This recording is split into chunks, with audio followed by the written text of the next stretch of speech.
right, today we are going to start our unit on Introduction to Intelligence. Another fascinating unit coming off of personality. Things we need to understand here is, do we have an inborn general mental capacity? And if we do, can we quantify it?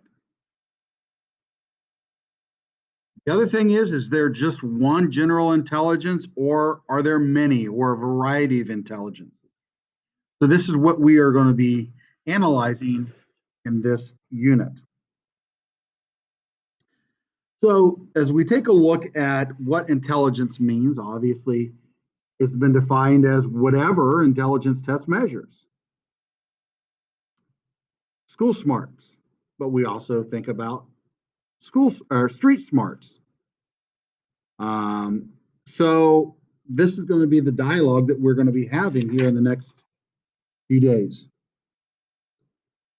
Intelligence may reflect our understanding of medicinal qualities of, let's say, local plants. Intelligence may be understood by cultural influences as well. Intelligence can be defined as our ability to learn from experience, solve problems, to use knowledge to adapt to new situations. Some people have talents, let's say, in areas of science. Others excel in humanities. Others may be gifted in athletics, art, music, dance. So as we look at trying to understand what intelligence is, let's take a look at some of the leading psychologists who did studies of intelligence. Let's start with Charles Spearman, and what he refers to as the G factor, or general intelligence. He believed that we have a general intelligence, that there is a skill set that helps us, that is the underlying to intelligence. The skill set is the G,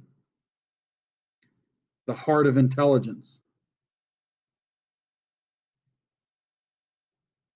So how do we find Spearman's G for general intelligence? Well, he developed what is called the factor analysis, better known as FA. This procedure identifies clusters of related items called factors on a test. And he used indefinitely different dimensions of performance to underlie a person's total score. Thurston, another person that talks a little bit about intelligence, is a man by the name of L.L. Thurston. One of Spearman's first opponents gave 56 different tests to people and mathematically identified 7 clusters of what he called mental abilities, primary mental abilities. He did not rank people on a single scale of general aptitude. But when other investigators studied these profiles, they detected a persistent tendency. Those who excelled in one of the 7 clusters generally scored well on the others.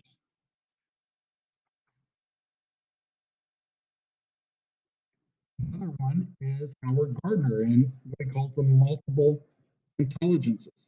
Since 1980s, they have tried to broaden the definition of intelligence. Gardner provided evidence of multiple intelligence and abilities which come in packages.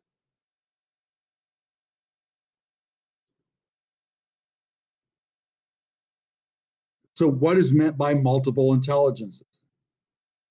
It takes many forms: a computer program, a poet, street smart adolescent, a basketball team playing point guard exhibiting different kinds of intelligences. So what are some of his multiple intelligences? So if you think of a musical intelligence, the ability to produce and understand pitch and tempo and rhythm; visual spatial, the ability to think of images and pictures; or logical, mathematical, abstract and see patterns and logical in math. So think about this. Do you know what an exemplar is?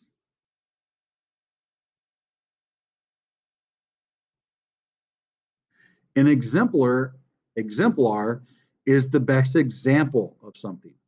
So when we think of the multiple intelligences, the 7 categories or the 8 intelligences, what have you, what are the exemplars?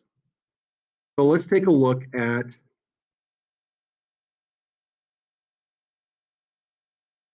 some of the others. All right. So we may have, for example, linguistic multiple intelligence.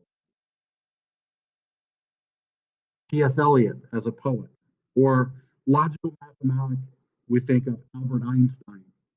Musical, we think of Stravinsky, the composer. Spatial, we think of Picasso, the artist. Bodily kinesthetic, we think of Martha Graham, the dancer. Interpersonal, which is the self, we think of the exemplar of Sigmund Freud. Or interpersonal, which is dealing with other people, we think of someone like Gandhi. Or naturalist, we think of Charles Darwin.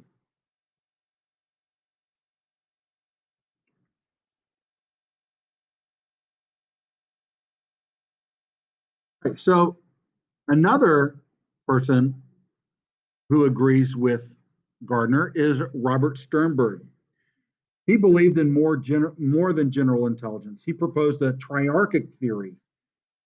The analytical, which is assessed by IQ tests, predicts school grades. We have creativity, which is the reaction, adaptivity to novel situations, generativity of novel ideas. And then we have the practical intelligence, which is the everyday tasks.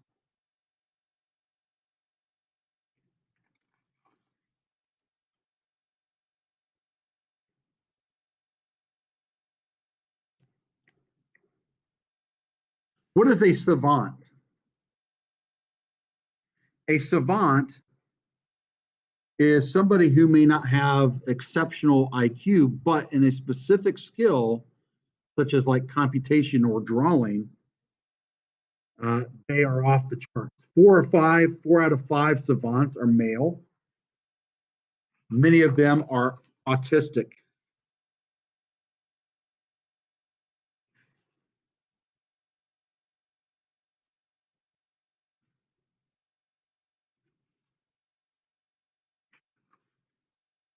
All right, let's move on to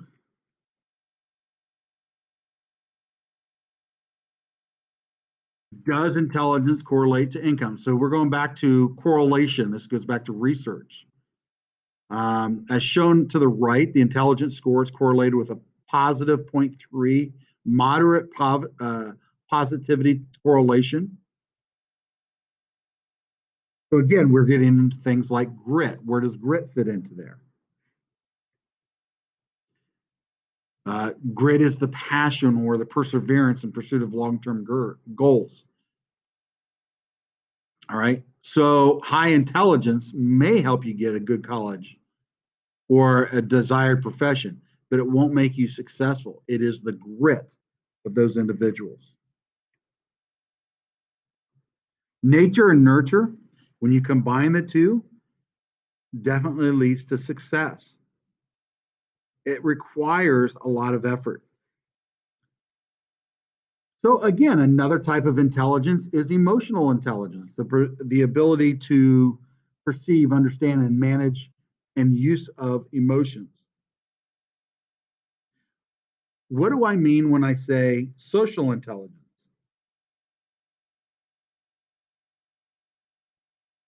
The know-how involved in comprehending social situations, managing oneself, someone may be street smart. So, what are some of the abilities that underlie emotional intelligence? Perceiving people's emotions, understanding emotion, predicting how they may change or bend, managing those emotions, not only yours, but somebody else, using emotions to facilitate adaptive creativity. So when we think about the abilities of emotional intelligence, you think of manipulating people's emotions. You take a look at people like um, Adolf Hitler.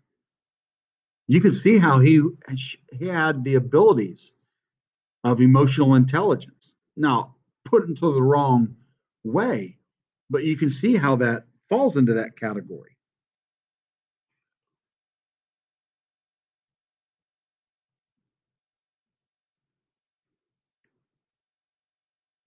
Emotionally intelligent people are more successful in relationships, career, and parenting situations than do academically smarter and less emotional intelligent people. And again, book smart is good, but you have to be able to deal with people. And you may realize teachers, for example, who are highly intelligent but have a struggle, they struggle with relating to students. And so therefore the message sometimes gets lost. Emotional intelligent people tend to be more happy. And again, they're going to be more optimistic and so on. And the whole thing is they're able to delay gratification pursuit of long range goals.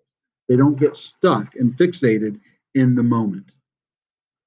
All right, so that's a little introduction to intelligences. We're going to again do some activities. We'll do some assessment of intelligence for you as well in this unit.